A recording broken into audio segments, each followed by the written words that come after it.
Zodiac killer. ఈ పేరు వినగానే అమెరికా క్రైమ్ చరిత్రలోనే ఒక భయంకరమైన అంతుచిక్కని మిస్టరీ గుర్తొస్తోంది. ఈ రోజు మనం ఇప్పటికీ ఎవరో తెలియని ఆ హంతకుడి కథ గురించే మాట్లాడుకోబోతున్నాం. అంతా మొదలైంది 1968లో. ప్లేస్ ఉత్తర కాలిఫోర్నియా. అప్పట్లో ఆ ప్రాంతాన్ని కొన్ని దారుణమైన హత్యలు వణికించాయి. అసలు ఎందుకు జరుగుతున్నాయో, ఎవరు చేస్తున్నారో ఎవ్వరికీ అర్థం కాలేదు. ఒక రకమైన భయం, టెన్షన్. అలాంటి టైంలోనే ఒక కొత్త రకం హంతకుడు సీన్లోకి వచ్చాడు. ఒక సీరియల్ కిల్లర్. కానీ ఇతను మామూలు కిల్లర్ కాదు. అసలు ఇతన్ని కేవలం ఒక నేరస్తుడు అనలేం. అతని పద్ధతులు చాలా విచిత్రంగా, నాటకీయంగా ఉండేవి. అంటే అతను ఏదో ఒక భయంకరమైన ఆట ఆడుతున్నట్టు అనిపించింది అందరికీ. సాధారణంగా హత్యలు చేసిన వాళ్ళు ఏం చేస్తారు? దాక్కుంటారు, పారిపోతారు. కానీ ఇతను అస్సలు అలాంటి ప్రయత్నమే చేయలేదు. నిజం చెప్పాలంటే దానికి కంప్లీట్ ఆపోజిట్. అతను కావాలనే పోలీసుల, ప్రజల అటెన్షన్ తన వైపు తిప్పుకోవాలని చూశాడు. అస్సలు ఎవ్వరూ ఊహించని పని చేశాడు. ఏకంగా పోలీసులకే, న్యూస్ పేపర్ ఆఫీసులకే లెటర్స్ పంపడం మొదలుపెట్టాడు. ఆ లెటర్స్లో పోలీసుల్ని ఎగతాళి చేసేవాడు, వాళ్ళకి సవాలు విసురుతూ కొన్ని సీక్రెట్ కోడ్స్ పంపేవాడు. అన్నింటికన్నా ముఖ్యంగా తనకంటూ ఒక పేరు పెట్టుకున్నాడు. ఆ పేరే ఆ తర్వాత దేశవ్యాప్తంగా భయానికి కేర్ ఆఫ్ అడ్రస్గా మారింది. నా పేరు జోడియాక్. సరే, ఈ మిస్టరీని పూర్తిగా అర్థం చేసుకోవాలంటే మనం టైంలో కొంచెం వెనక్కి వెళ్ళాలి. అసలు ఈ కథ ఎక్కడ మొదలైందో చూద్దాం. అతని మొదటి అత్యంత క్రూరమైన దాడుల గురించి తెలుసుకుందాం. ఇయర్ 1968 డిసెంబర్ నెల. ఒక చీకటి రాత్రి నిర్మానుష్యంగా ఉన్న రోడ్డు పక్కన కార్లో ఉన్న ఒక యంగ్ కపుల్ని దారుణంగా కాల్చి చంపేశారు. విట్నెసెస్ లేరు, మోటివ్ ఏంటో తెలీదు. సీన్ కట్ చేస్తే కొన్ని నెలల తర్వాత జులై 1969లో ఒక పార్క్లో మళ్లీ అదే సీన్ రిపీట్ అయ్యింది. ఇంకో జంటపై అటాక్. కానీ ఈసారి ఒకరు బ్రతికారు. హంతకుడు ఎలా ఉంటాడో కొన్ని అస్పష్టమైన క్లూస్ పోలీసులకి దొరికాయి. అయితే ఈ దాడుల తరువాతే ఈ కేసు ఒక విచిత్రమైన టర్న్ తీసుకుంది. మిగతా క్రైమ్ కేసులకి దీనికి తేడా అక్కడే వచ్చింది. అదేంటంటే జోడియాక్ లెటర్స్. జరిగిన కొన్ని రోజులకి పెద్ద పెద్ద న్యూస్ పేపర్లకి చేతిరాతతో ఉన్న కొన్ని లెటర్స్ వచ్చాయి. అందులో ఆ హత్యలు చేసింది నేనే అని చాలా గర్వంగా చెప్పుకున్నాడు.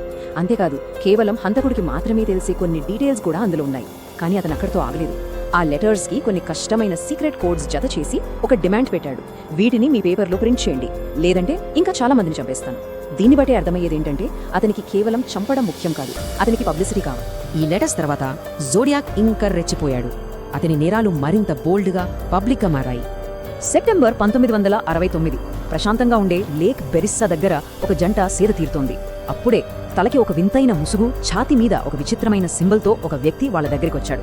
వాళ్ళని కట్టేసి కత్తితో అత్యంత దారుణంగా పొడిచాడు. అక్కడ ఆ క్రైమ్ సీన్లో బాధితుల కారు డోర్ మీద కత్తితో చెక్కిన ఒకే ఒక పదం కనిపించింది. అదే జోడియా. అతని ధైర్యం చూసారా, ఇక హద్దులే లేవు. దాని తరువాత ఏకంగా శాన్ ఫ్రాన్సిస్కో సిటీ మధ్యలో ఒక టాక్సీ డ్రైవర్ని చంపేశాడు. పోలీసులు నిమిషాల్లో అక్కడికి చేరుకున్నారు. అయినా సరే అతను చీకట్లో మాయమైపోయాడు. ఇక మనం ఊహించినట్టే నెక్స్ట్ డే పోలీసులకి మరో లెటర్, ఎగతాళి చేస్తూ వాళ్లను వెక్కిరిస్తూ. ఇలా వరుస హత్యలతో పోలీసులు ఇన్వెస్టిగేషన్ని చాలా సీరియస్గా స్పీడప్ చేశారు. కానీ వాళ్ళు ఎంత ట్రై చేసినా అదొక చిక్కుముడిలా మారిపోయింది.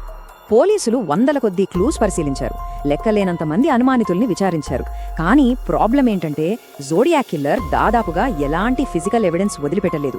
అప్పట్లో DNA టెక్నాలజీ కూడా అంతగా డెవలప్ అవ్వలేదు. దొరికిన కొద్దిపాటి సాక్ష్యాలు ఎవ్వరితోనూ మ్యాచ్ అవ్వలేదు.